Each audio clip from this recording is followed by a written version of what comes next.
Missed an episode of your favorite podcast? Choose from over a decade of content in our archives, not just the latest episode. All free at GCNlive.com. This is your call to action. Get prepared, America. Economy, survival, energy, disasters. This is USAPrepares.com. Informative radio, educational radio. Interact now by emailing instructor@USAPrepares.com or text at 434-390-7953. Class, please take your seats. Now, your instructor, Vincent Finelli. Everyone all set, cocked, locked? Here we go. Hour number one of USA Prepares. Nathan is engineering the broadcast in Minnesota. Thank you, Nathan. Dr. Richard Allen Miller is with us live on the West Coast. Welcome, Rick. Morning, Vincent. Rick, do you remember the advertisements, every boy wants a Hasbro toy, and so do girls? Do you remember that? I do, but I that was much later in my childhood. Hasbro was later. We had Lincoln Logs. Yeah. Well, the reason I'm mentioning that is that there's a lawsuit that accuses the toy maker of Hasbro of misleading investors. Can you imagine that? A company misleading its investors. Well, what's happened is the suit alleges that Hasbro officials downplayed how much the company relied on sales from the now-closed Toys R Us and misled the analysts and investors about poor foreign sales. The suit alleges that Hasbro artificially inflated its common stock price, enabling executives to collectively sell their stock. So what they did was they pumped up the stock price and the insiders sold their stock. Standard manipulation, right? Fleecing the little people, the bottom 93%. The reason I'm mentioning this is that was the top of the hour news, one of the news items.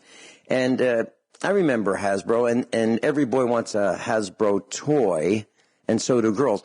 And the purpose of this comment is we don't need to buy toys, class. We don't need to buy toys for children. If you are bent on buying Christmas presents for young people, why don't you do what Dr. Richard Allen Miller just mentioned? Lincoln Logs, Erector sets if they still sell them. I don't think you can buy a Gilbert chemistry set anymore, but wouldn't that be nice? How about a kit to learn about electronics, resistors, capacitors, diodes, transformers, photocells, LEDs, batteries?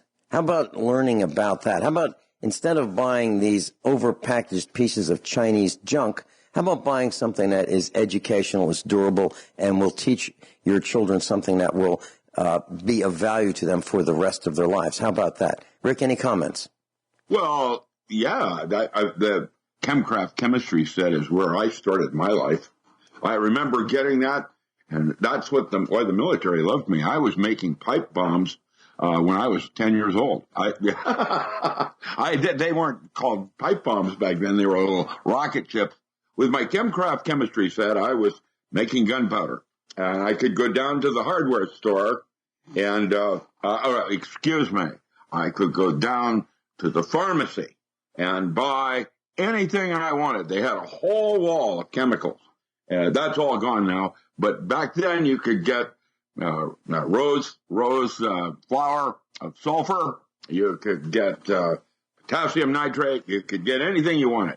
And you got these little bags of chemicals, and you start experimenting with them. And then, of course, I put them in a pipe, and I sealed up one end with by putting a plug in it with a nail going through it so it couldn't blow out. And then I folded the edges on the other side with fins so that it had some kind of a guidance system to it. My last one that I set off went off in a gravel pit, and I found the rocket. It took me about a week. It was about 2 blocks over. It had gone up into the air down into someone's garage, big hole in the roof. I snuck in quietly one morning and got the the evidence and left quickly. No forensics. That was when I was a little kid. They don't do that anymore. Microscope. Well, you're right. And I had a Gilbert chemistry set, which I guess was a competitor of Chemcraft.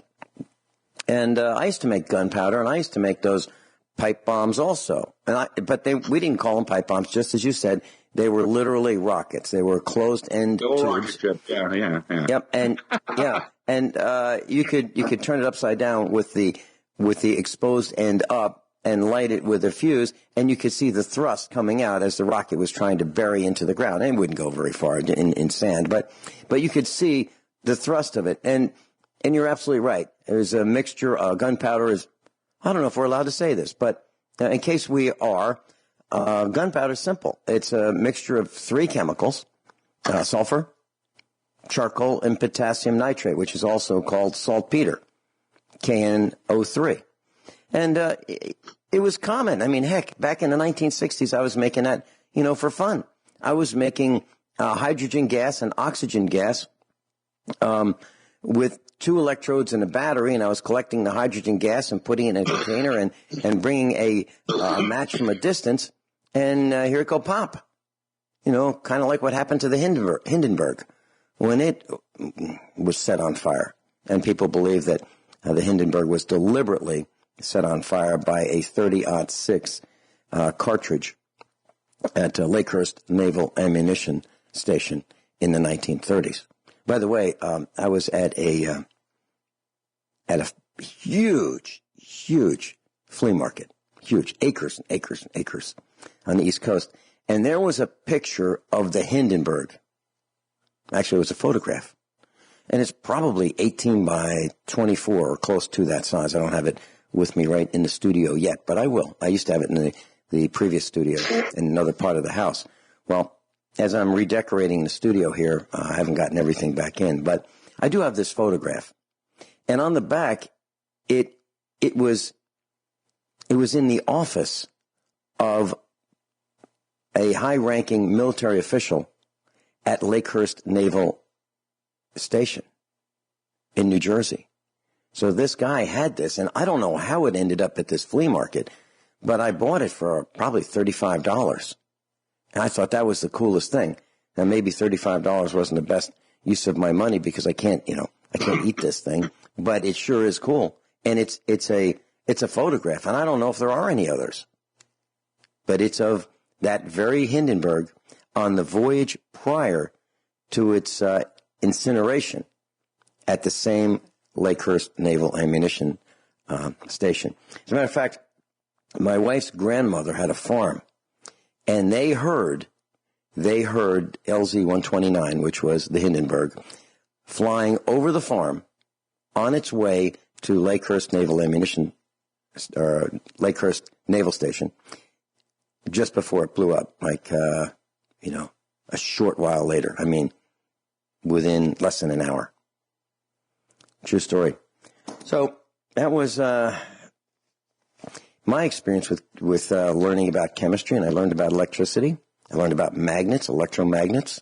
I'm sure you did the same thing, Rick. You learned about winding coils around nails and how generators work, and how hard it is to turn the shaft of a generator to generate electricity. It's not like you can spin it with your thumb and forefinger and generate 1,000 watts. That's impossible. I mean, if you're going to generate 1,000 watts and you used a bicycle crank and chain to turn a generator shaft, you'd be sweating in 10 minutes for sure. I don't even know if you could generate 1,000 watts. I don't think a person could do it. A lot of those skills came from Boy Scouts, and that's where you learned how to do the outdoor nature stuff in terms of pitching a tent, creating a campfire, setting up a fire zone.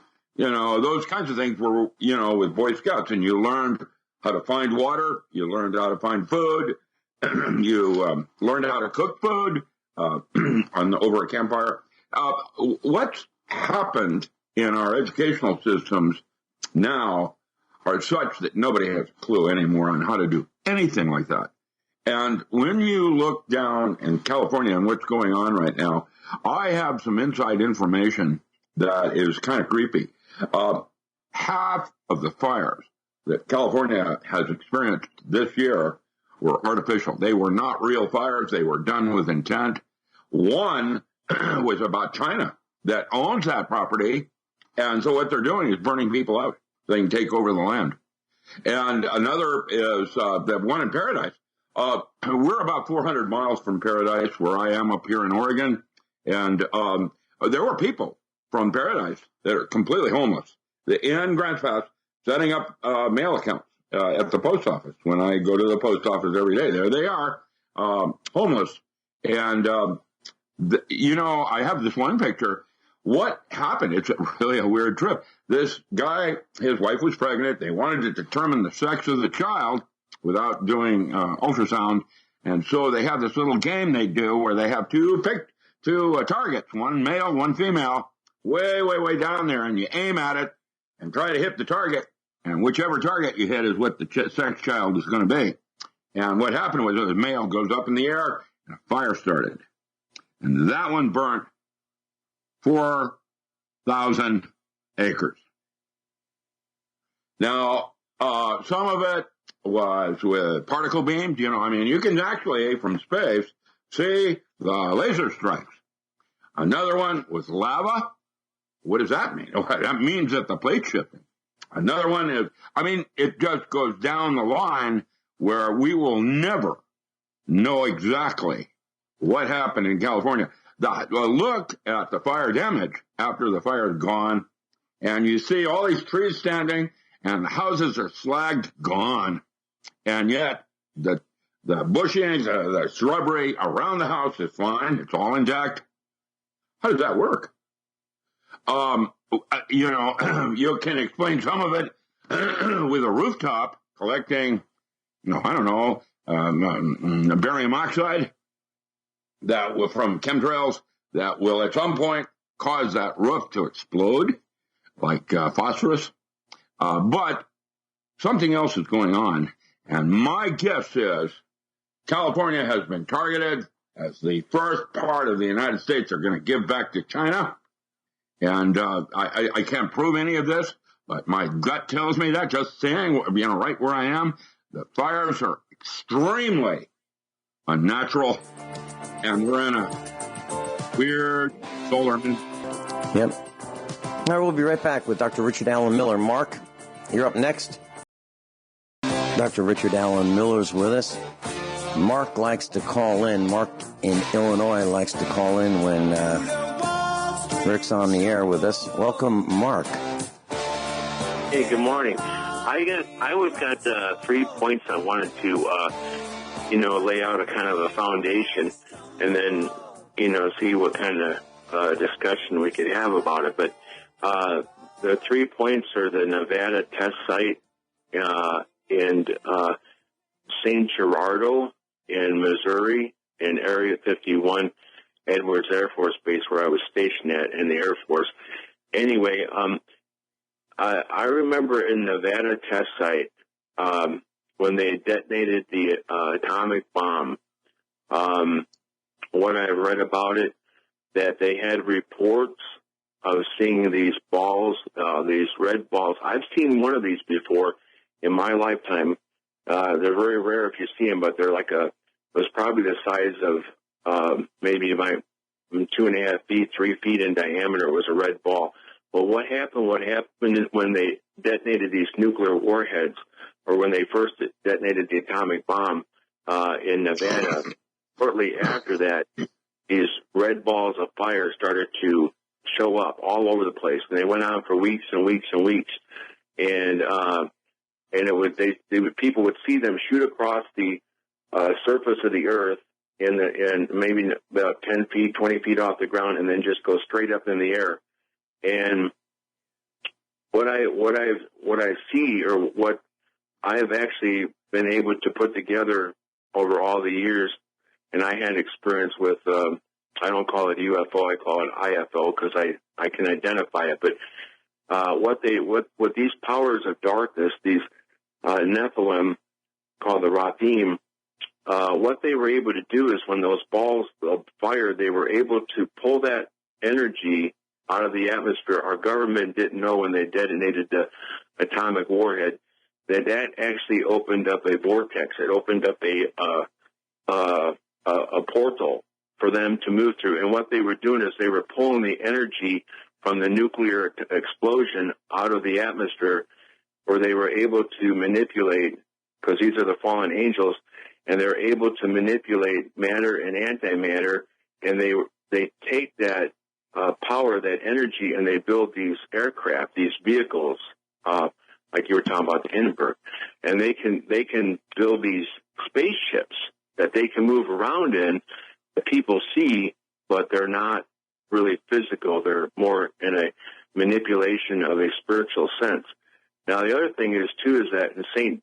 Gerardo, Missouri, this was in World War II, the United States, the U.S. government, the military, the Army Air Corps back then, they were warning people not to fly because these aircraft were shooting down our military aircraft. And the pilots that were flying these planes were World War II pilots. They'd have done, like 200 some sorties or something like that over, in their bombing missions in World War II. So they were experienced pilots.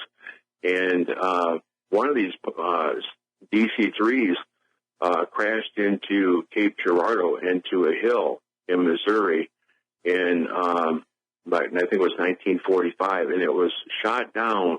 And these principalities and powers of darkness have the ability. They have energy weapons that are like lasers, but I don't think they're necessarily what we would think is lasers in our type of science. But they hit these planes, and the government was warning people not to fly at all at that time. Not any military aircraft and no commercial aircraft. And then the next thing was, when I was stationed at Area 51, I was trained in supply logistics in Colorado, and then I got stationed at Area 51, Mojave Desert, Edwards Air Force Base, Broom Lake. And I had top secret clearance into all jet propulsion laboratories, Hugh Dryden's aerospace engineering, everything on that base. And one day I had a priority 1 part, and I was sent to a part of the base which was an old World War II part of the base. And then later on, I didn't know this stuff when all this stuff happened, but later on I found out that old part of the base where I was sent to, was like an hour from the flight line. And we're going into a break. On? Yeah, Mark, we're going into a break. Dr. Richard Allen Miller's with us. Mark in Illinois has called in. Mark, you've got some more comments you'd like to make before Rick has some responses. Please continue, Mark. Yeah, I think that's Cape Girardeau. I said Cape Girardeau, but and when I was stationed at Area 51, I had an experience that changed my entire life. But I was just got up one day, went into work. I loved my job. I did what I did, and anyway, I had a priority 1 part, which was an aircraft that was grounded and it can't take off unless, so I had a truck and I had this part for this aircraft on the back of my truck. I go to this part of old World War II base and on the old Edwards Air Force Base, the original one. And that's the first time I was there. And it took me an hour to get there from the flight line just to drive there. That's how big Edwards is. And so round trip took me like 3 hours. So I got there to this part of the base. There's no guard there. There's a double fence with a guard dog in the middle. That's usually the way it is in those days, the old 60s days, 50s and 60s. This was in the 1980s. But anyway, and there's military vehicles there from Air Force vehicles and some Army vehicles and civilian vehicles. And I could tell it was an underground part of a base, just because, when you're in the service, when you're dealing with that stuff, what it is and what it isn't. And so I just, I didn't mess around with anything that I wasn't supposed to. I'm on the radio and I'm calling in my chief master sergeant and I'm saying, there's no guards here. There's no people here, and he's saying, well, there's, quite a few people there. There should be people around. Well, he said, I said, well, what do you want me to do? Turn around, go through the gate, put the gate up, go turn around his truck and bring the part back, for this plane? He goes, no, you have to deliver that. So he said, go look around. So he gave me an order to go look around. So I went and looked around. I went in, I seen in a part of the old World War II hangar, there was what people call a UFO. It was bronze. It was a bronze type of color, bronze cut color with certain types of letters on the side. And I actually looked at this aircraft on its landing gear.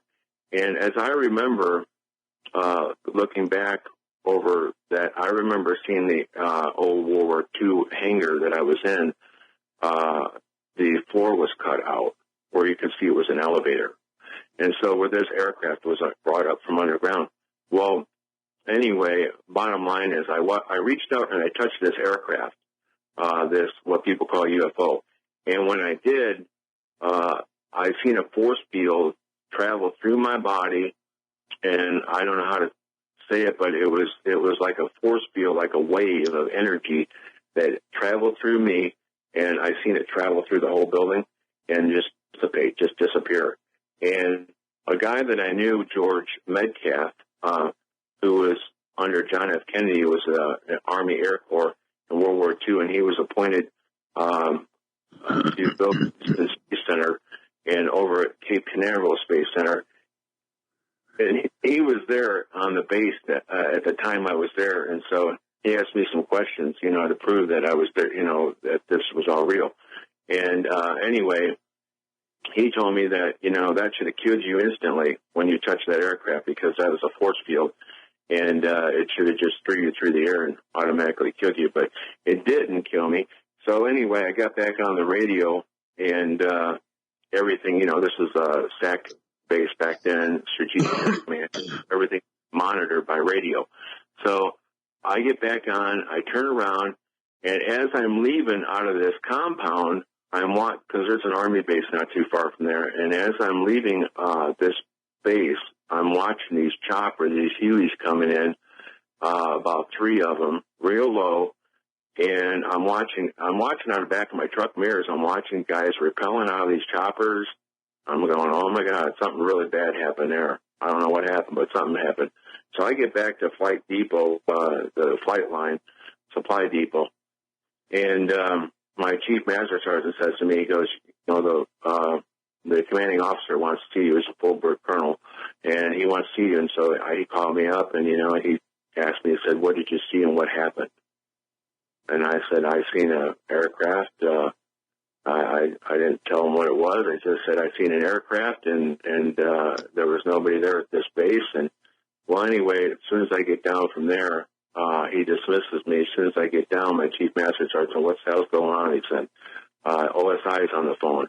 And so, next thing I know, OSI is saying, you got to go through a debriefing, and they're calling me in for, to flight line psychiatrists like they do for the pilots there, because that's a test base, and I'm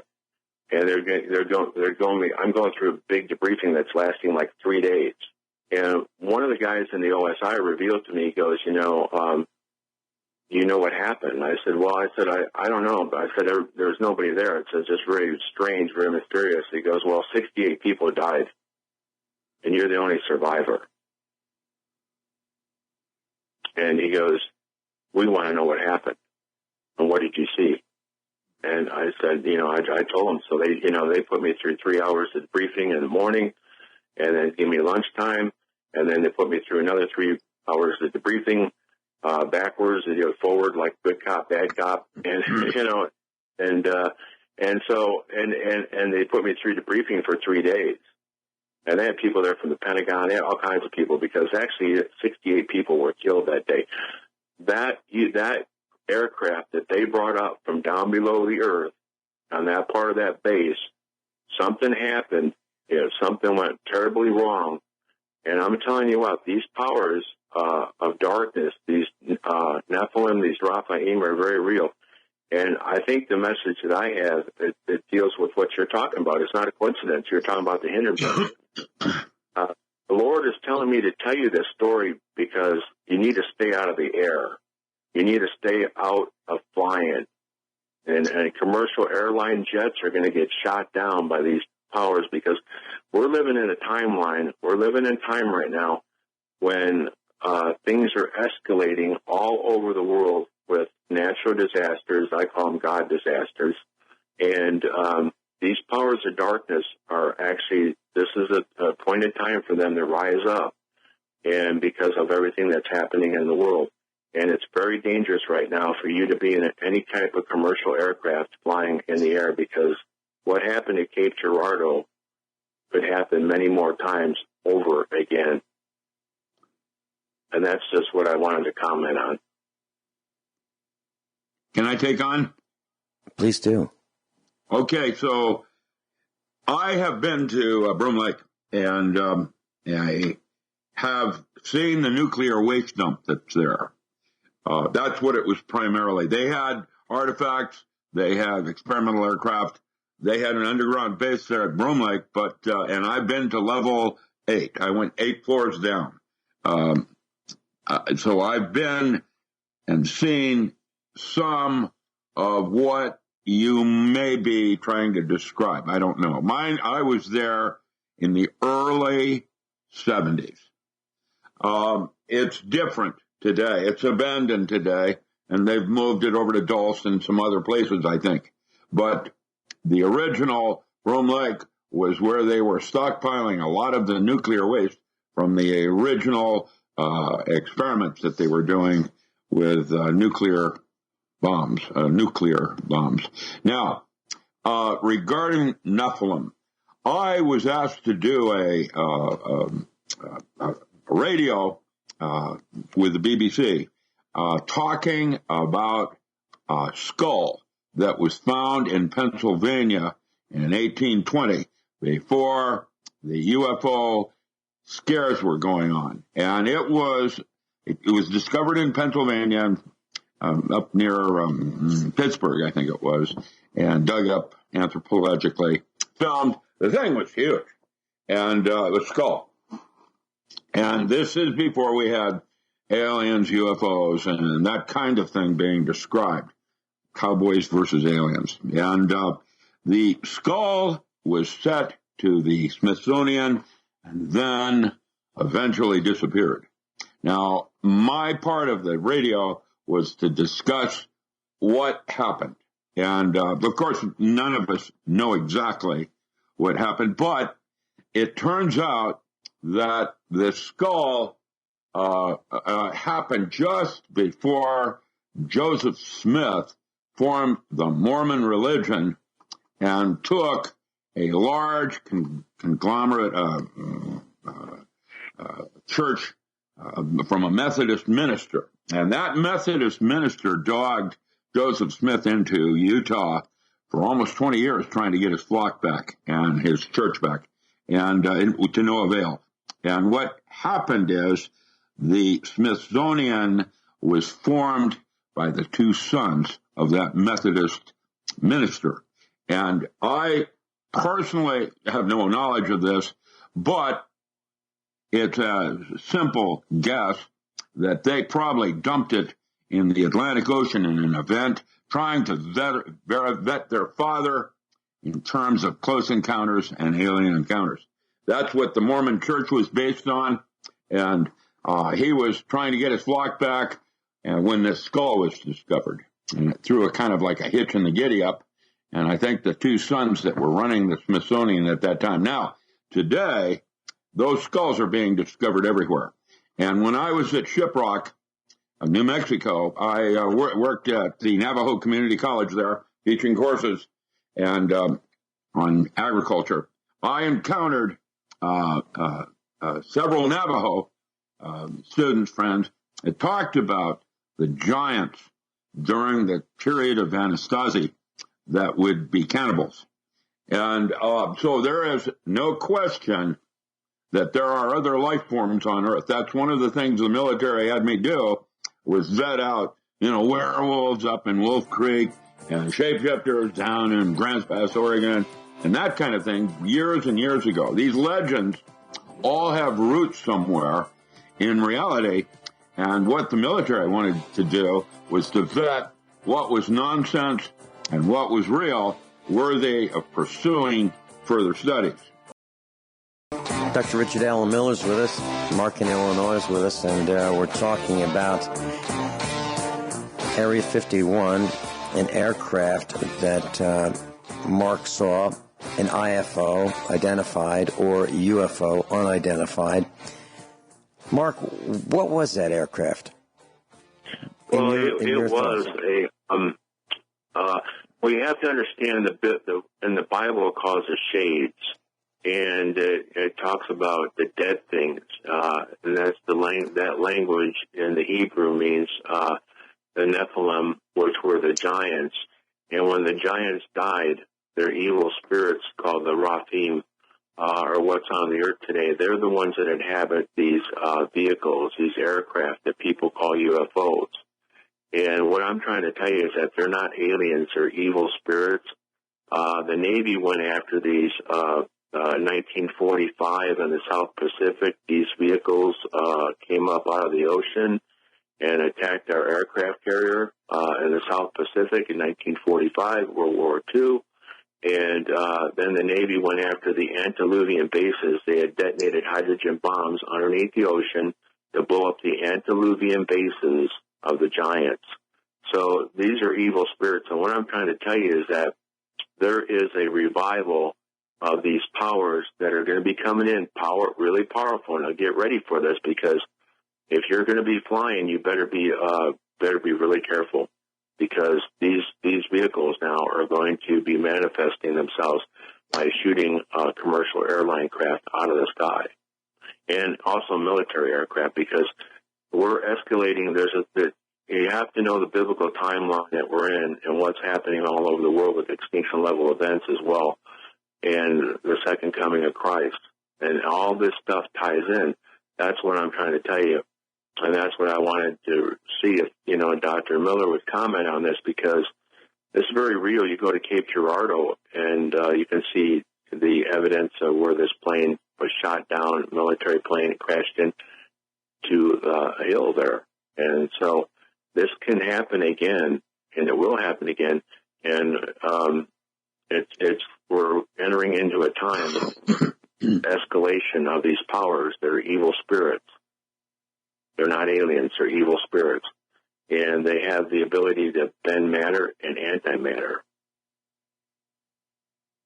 I can't make comment on any of that. I did have something I wanted to read from my tech support, Russ Rengie. Russ wrote to me yesterday that I'm going to read, quote, "First, the Earth lost part of its atmosphere during this last solar event. This is why the sky is not deep blue and like it was before, and why we get more radiation from space. The dimming of the sun is also allowing more radiation. Next, the sun is dimming because Saturn and Jupiter are on the same side of the sun, pulling the Earth out of its normal orbit. With the Earth dimming and being faster, further from the sun, and we, Earth, will be getting colder. It has nothing to do with fictitious planet Nibiru."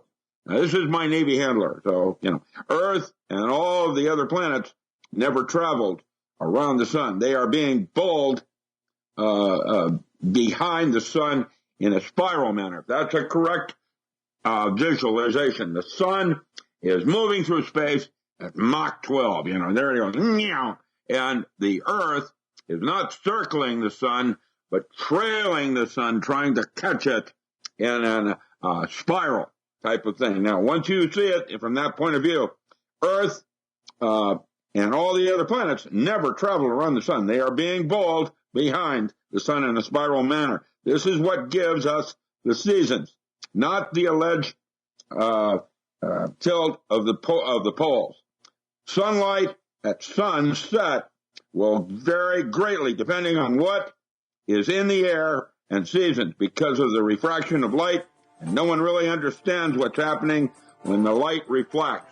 Now, I'm going to say something further. Right now, the sun is going through a part of deep space that has a great deal of what we call dark matter. And because it's in a solar minimum, the sun, and it encounters this, is that matter is going around the sun, hitting the Earth. And I'll talk about later what that does to emotions, what's going on Earth as a result. Everyone all set? Cocked? Locked? Hour number 2 of USA Prepares. Dr. Richard Alan Miller's with us. His website, richardallenmiller.com. Richard, A-L-A-N, Miller, M-I-L-L-E-R.com. We're talking about IFOs, UFOs, Area 51, hotspots, and I've got a couple of comments. Mark in Illinois is with us. Mark, I wanted to share a couple things with our broadcast classroom today about what you've been talking about. You mentioned that there was a hole through which these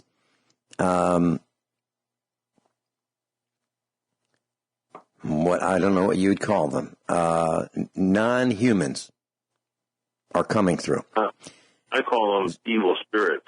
Evil spirits. Okay. I met a man by the name of Al Bielek. Does that ring a bell with you, Mark? Al Bielek, Area 51? Now, what happened to me on Area 51 was in March of 1981.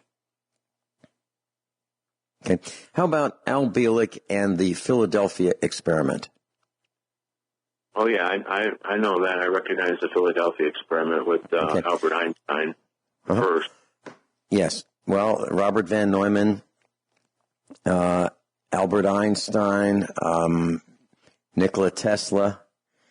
Well, Mrs. Finelli and I were talking with Al Bielek around the late 1990s. For quite a while, just us, the three of us. And he talked about his involvement with the Philadelphia experiment and how there was an accident that left a hole in time through which, he said, aliens, UFOs, could come through because we left this hole in time as a result of the experiment with these massive Tesla coils on the USS Eldridge in the Philadelphia Naval Harbor in 1943, October of 1943. So maybe there are two holes, that one and the one with the atomic blasts. That was one thing. Another thing I wanted... The atomic blasts, actually, they're able to pull that energy. See, even when we detonated these hydrogen bombs on these antediluvian bases, the Navy did in the 1950s, they didn't understand that they were actually giving them more energy, more power. They're able to manipulate that energy and pull that out of the atmosphere and build their vehicles to travel around it. I believe what you're saying is that... there's a series of books by Captain Cathay that he was New Zealand Air Force that wrote about harmonic 33 and harmonic 697. And these are node points on different parts of the Earth that would account for anomalies like the Bermuda Triangle. These anomaly points had to do with high and low energies that were coming from the sun. There's a variety of different kinds of energies that we get from the sun, from a magnetic field, gamma rays, and so on. And they're all different. And what he did is a conformal mapping of the Earth on where these energies were high and where they were low. And it was determined in these books, Harmonic 33, that there are places on the Earth that account for the Druid concept of ley lines. And going from one set of parameters like the Oregon vortex that we have here in Gold Hill. And I am not certain what to say, but if you presume my model is correct about a holographic concept of reality, then the DNA is a three-dimensional hologram of force space, where if you had coherent laser light going through the DNA, it will present a four-dimensional time end of who you were, who you are, and who you will be. Now, the DNA is a hologram.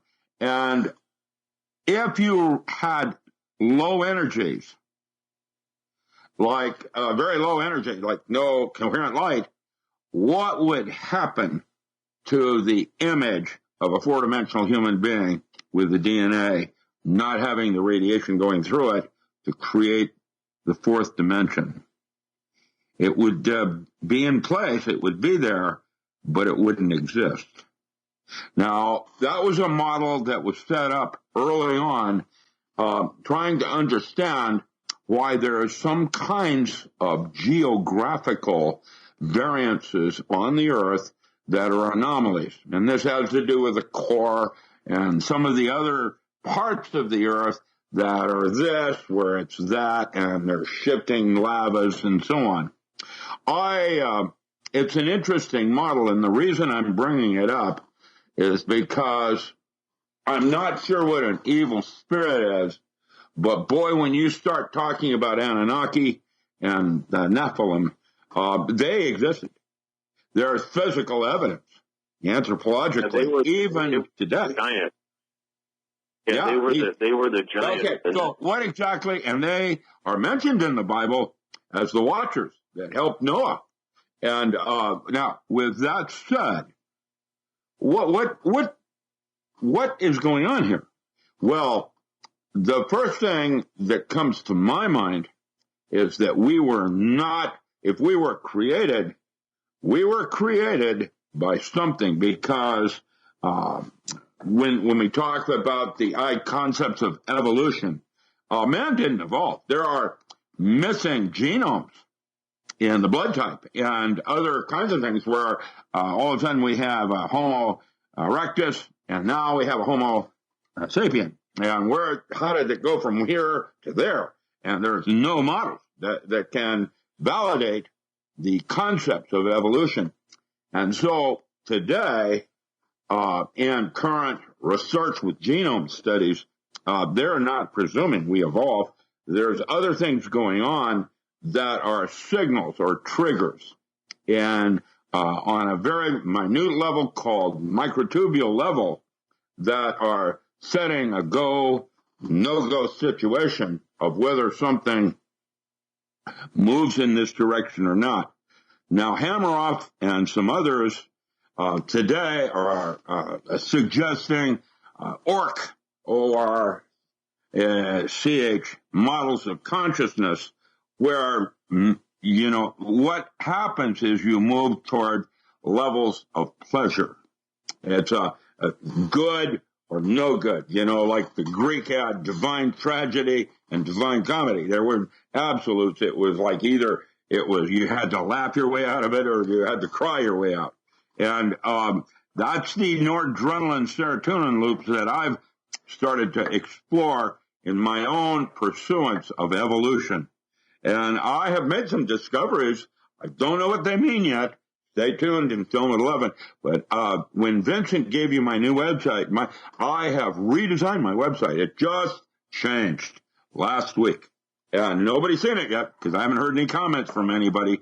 But I think you're going to find that my website has now a whole bunch of downloaded freebies on rare manuscripts, including Bibles from previous epochs. And Colburn Bibles there, you got anything you want. And it was there primarily to support my audiobooks on metaphysics, where rather than me just telling you my conclusions, which is the way I taught it, I give you the resources I used, and you can go there and make your own determination on what's going on in terms of the Bibles and so on. I'm going to say that from stepping back and looking at the Bibles more properly, they are literally or can be seen as books on science and how something worked, which is quite different. I'm sorry? The Qumran, I was in the Dead Sea area in 2009, and there's the ancient Essenes, the Qumranians. They were Messianic Christians. And yes. There's a place called Betty Betchel. It's called the Betchel Corporation out of California. And they're into energy and all that.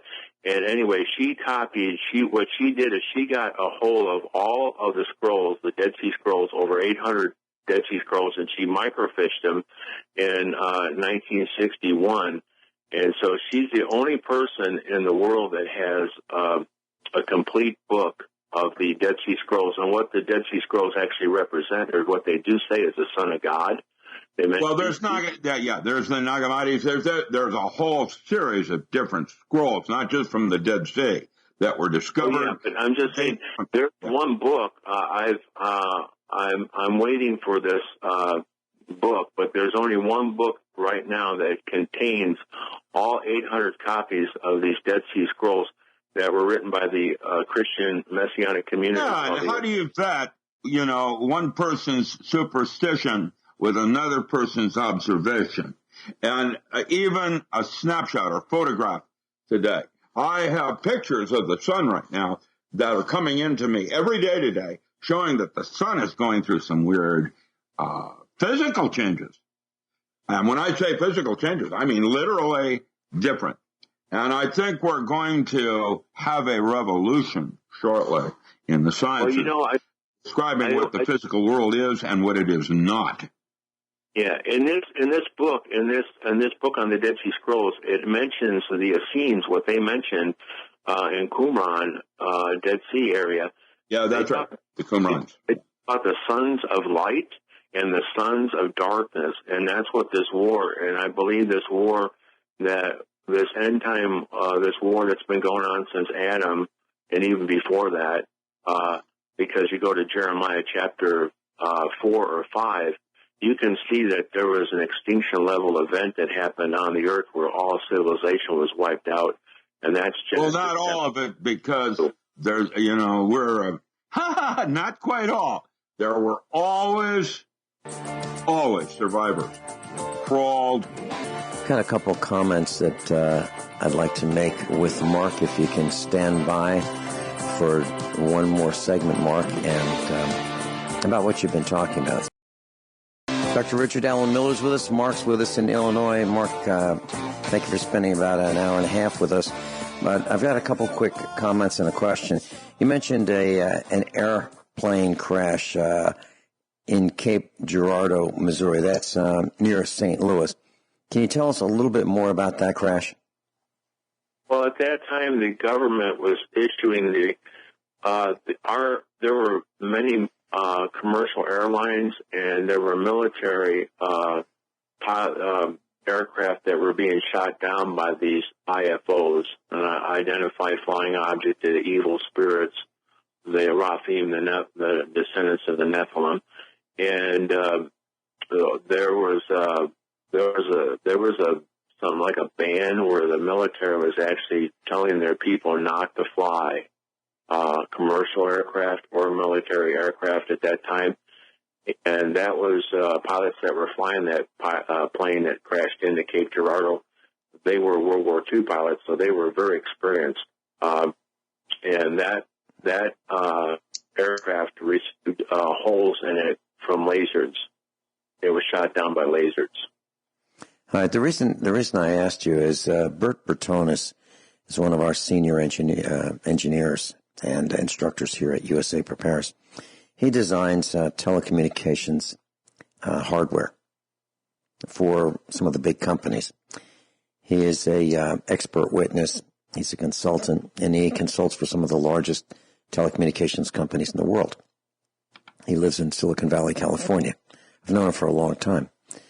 And several years ago, he called me up and he said, hey, there's a UFO hotspot right near you, Vin. Let's go look at it. So he came out, and he and I hopped in the vehicle, and we went out to that area that you're talking about, near Cape Girardeau. Mm-hmm. And it's known as a UFO hotspot. And the locals there, and we've talked to them. We actually went out and did some investigative reporting, and we talked to locals about what they saw. And they say that they have seen in this specific area balls of light that fly around. Now, the way I would describe it is that if you had a flashlight in your hand and it had a very narrow focal point. And at the end of that beam, let's say it were 200, 300, 400 yards away, and that beam of light would stop, and it would end in a ball, okay? Let's call it a yellow ball or an orange ball or a red ball. And you could hold that flashlight in your hand and move it around, and the movement would correspond to that ball of light at the end, doing maneuvers that aircraft absolutely positively cannot do. Okay? Stop, start, hover, turn left, zoom off, come back, things like that. That's how it was described to us. And Bert wanted to measure the communications as if there were communications between those balls to each other and to maybe something bigger, like the mothership, or if you will. And I had to ask the question, Ray Bert, what makes you think they're communicating? What makes you think that maybe they just don't know? Maybe they just know. Okay? They don't have to communicate. They're in sync with each other. They know what each other knows, that kind of thing. So we never went back. He wants to. He wants to come out here again from California and do some more research, and we just haven't done it yet, but maybe we will. But that's what I know. Fallen angels, and the fallen angels, they once were angels, and you go read the book of Jude, it's only one chapter, and these spirits are locked up, but they can come forth, and they do come forth every night, and they use these vehicles to travel around them. But I think what you were talking about, the Philadelphia experiment, I think it's right on. There is a rip, and I think what I'm trying to tell everybody is that don't be flying, because if you fly, there's a lot of activity that's going to be coming forth here pretty quick. And if you're up in a jet, you might not be there very much longer. I got to tell you, I have no interest in flying anywhere. I don't have any interest in flying to Europe. I don't want to go to Italy. I don't want to go to England. I don't want to go anywhere. If I can't get there by my own vehicle, I don't want to go. Infinite stupidity of the GDP meaning generally dumb public.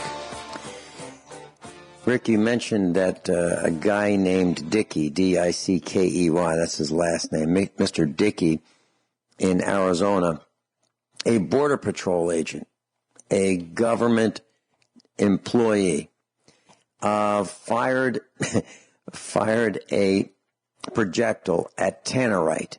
Now, tannerite is an explosive combination of chemicals that when you hit it with a high-speed bullet, it causes an explosion. So you could shoot at it with a .223 or a .556 or something of that speed. And when you hit it, it makes an explosion. If you were to put it under a washing machine and you hit that tannerite, it would send the washing machine, high into the air. It's really explosive. So this guy, Mr. Dickey, Dennis Dickey is Dennis is his first name, a U.S. Border Patrol agent from Arizona, fired this projectile at tannerite and set Arizona on fire. 45,000 acres, $8 million worth of damage. He pleaded guilty, a misdemeanor. A misdemeanor. So what he did set to Arizona people's lives is just, you couldn't even measure the terrible, how many people he affected. Yeah. It's just. Yeah, just think about it. Even on the minor side, those who have respiratory problems, okay, they couldn't breathe. They had to leave. So he has to pay restitution. He's agreed to pay restitution, beginning with an initial installment of $100,000 and then monthly payments. How's this guy going to pay back $8 million in damage? How is he going to restore 45,000 acres of fire damage? People are just dumb as I can't believe how dumb people are. Well, this guy is just he's like one of the poster poster men for infinite stupidity. And it's an outrage. I mean, what is this guy thinking? He's got tenor, right? He knows it's going to go boom. He knows there's going to be an instantaneous flash of enormous amount of heat. He's got to know that. And then he sets grass on fire. Dead grass. It's like tinder. This guy is just a moron. Anyway, I'm just livid. But that's just one guy who's dumb as a box of rocks. Rick, you said something that I found quite fascinating. You said that part of our atmosphere has disappeared. Yeah, it's gone. Okay. Well, that was one of the things I wanted to talk to you about today. And here's why. I've noticed that fuel consumption in the last, month has increased. And I was going to talk to you about why. But when you said this morning that part of our atmosphere has disappeared, maybe that's one of the reasons why we're seeing an increase in fuel usage. Now, I know that we have more parasitic drag because it's getting colder and tires don't want to roll as easily down the road because of the increased rolling resistance. I know oil is thicker when we start our engines in this cold weather. We know all that. Well, is there an addition to those parasitic factors that increase our fuel usage? Is it because combustion is a little tougher because some of our atmosphere is gone?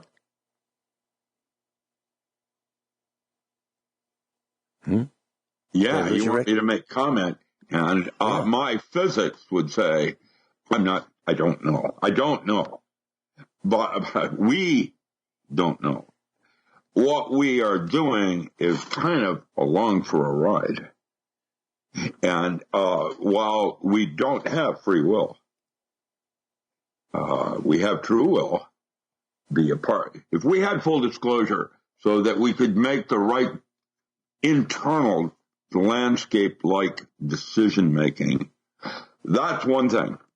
But we don't. We're coming, all of us, from a place of wounding. We've been damaged in some way. And we see our glass as half empty. On the other side of this, change is the rule. And with change comes opportunity. And opportunity is one of the reasons why the so-called 0.1% elite are going down under into the ground, is because they also want to be the first man out and the last man standing. And so that's how your epoch shapes up. Who gets to crawl out of a cave and become the Hopi or the Navajo? It's a metaphor. And it's as Joseph Campbell that said that when you see the kingdom of the Father on earth, the apocalypse has already occurred. It is perpetual in its potential. And so you have choices on how to go into and embrace what's happening right now. And for you and me, Vincent, I've chosen a more rural way of living, one that takes advantage of what my grandfather taught me. The constructs of education today are to numb down the people so that at the event of decision making, they're going to, now it's good, the click, which, by the way, could be at any moment. I think that we, all of us, need to review the way we're living right now and sense a possible modification. What do we call those? New Year's resolutions? Yeah. In terms of being grateful for what you have and how to maintain it. Now, I don't know. I'm like you, Vincent. I'm talking back and forth, trying to get a sense of hearing my internal dialogue, what resonates with me. I know that I don't know. I know that water is going to be the first thing that hits everybody in the face. It's going to be about water in the United States. Food is where people go crazy. That'd be like East LA out of water, out of food. They'll go nuts. But water will be, and dehydration will be the telling factor of who dies and who lives. And I want everybody to understand that. Speaking of dehydration. Yeah, dehydration. That's the first illness of any disaster. That's in workbook 2. Runs it out, chapter and verse, on the 7 different categories you need to think about, including, heat and entertainment. Your go bag. Yeah. Well, if you want to watch your blood pressure go up, just become dehydrated. See what happens. Well, dehydration is what kicks in everything. And when you're thirsty, you're already at 5% dehydration. Mm-hmm. When you want to drink, that's 5%. Imagine what you're like in the early morning when you wake up from snoring. How much water has depleted your body and where you're at physically. Hydration is the bottom line because, how did Matt Stein put it? You got 3 minutes for air, 3 days for water, and 3 weeks for food. What's important? Yeah. There it is.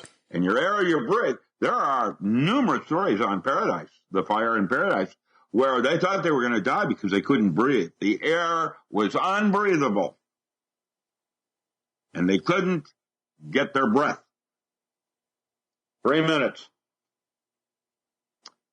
You have a fire that explodes all around you. How does that work? Because a fire usually moves, and there's a rate of travel having to do with Santa Ana winds. Come whistling down there through there. Listen, that's what happened.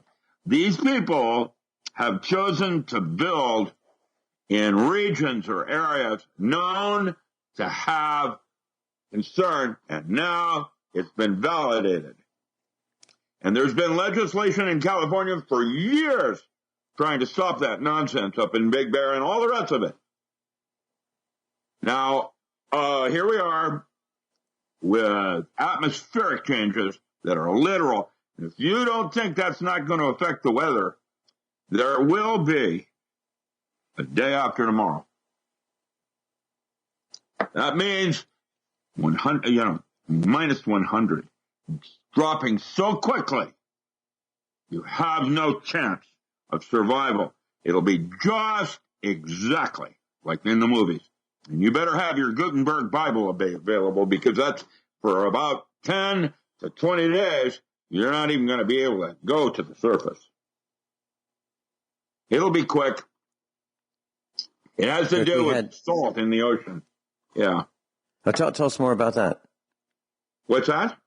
Tell us more about the salt in the ocean. Well, it's saline. That is what creates the currents, and the currents create the atmosphere, and the relationship. There is an exchange thing going on here, and macro to micro. And the Europe used to have 9 currents. Then it was down to 7, and it was down to 4, and it was down to 1. Now there's 0, and just like the Gulf Stream. And when that happens, the Earth goes through a pole shift. That's the other part of it. The North Pole is moving toward Missouri. How's that one feel? No, I can actually feel it, Rick. I can feel it. You sound like Hal out of 2001 Space Opera. I can feel it. Yeah. Well, I can, Rick. I mean, we had 30-degree temperature shifts from afternoon to evening, literally, maybe even 35 degrees. 50 here. And when you have a 50-degree shift in temperature in one 12-hour shift, there's the beginning of the end of that one, and that's why you need to think about water. If you'd like to go to the website, richardalanmiller.com, richardalanmiller.com, all new. I think you will enjoy it, class, if you visit it. So, Rick, the military doesn't mess around. If they can destroy something, they work on figuring out how to do it. And one of the latest tools in their kit is an active denial system, ADS. They claim it's a non-lethal directed energy weapon developed by the military, U.S. military. It's designed for area denial, perimeter security, crowd control, and it's a heat ray. So it's in the microwave. Yeah, I helped develop it. I helped make what were you that thinking? thing back in the set. Oh, yeah. Yeah. What were you thinking? Oh, I wasn't, obviously. That's why I became a farmer. I mean, get a grip, man. When I figured out what they were doing. Even in graduate school, I was making weapons. Even in graduate school. That was during Vietnam. I was making infrared goggles for the military. I physically made one of the 13 of the first originals, infrared one. I made it physically, being paid, as a grad student, you're always broke and you're working your way through college and you're looking for scholarships and, extra work. So there it was. And you thought you were helping the United States be the best it could be. I had no clue. I fully understand that. I had no clue. It wasn't until I moved up into actual Pentagon, and when I was working out of the Pentagon, it was when I was there. That's when I started realizing what I was and what I wanted to do with my life. And so for the next 35 years, I went out into farming. I was one of Chuck Walter's pallbearers, Acres USA. I mean, he was my mentor, one of my friends. And I now am a polymath, with a lot of physics, and I've been here and done that. But I know that I don't know. And the bad news is, even with the highest clearances, everything is compartmentalized. That's why they call them vaults. And, different vaults have different, disclosure. And even with that, you don't know, like the Dead Sea Scrolls. You do the best you can to work with your gut instinctually. That's where the real truths lie. And you have to follow your heart. That's part of why you're here. The thing that everybody needs to realize is that these terrible things that have happened to us, me with Amazon, all of the different things that happen, I feel blessed. A blessing. Thanksgiving. Oh, yeah. I am so grateful. Nick, I've got a question for you. Yeah. I am too. I've got a question for you that I'm just going to burst if I don't ask. So Dr. Judy Wood wrote a book, 9/11, Where Did the Towers Go? Evidence of Energy-Directed Weapons or Weapon. Okay? The active denial system is a directed energy weapon. And what they do is they heat. They can zoom in on a screen. They can say, that guy there, the guy with the red jacket, let's cook him. And there can be a crowd, but the guy with the red jacket jumps like he's being cooked. They call that a targeted individual. That's the new buzzword. Right. Okay. Here's the question. 9/11, people were jumping out of windows when they were below the flames. That sounds to me like evidence of an energy weapon, a directed energy weapon. These people were being cooked. They weren't on fire. The heat was above them, and they jumped out windows.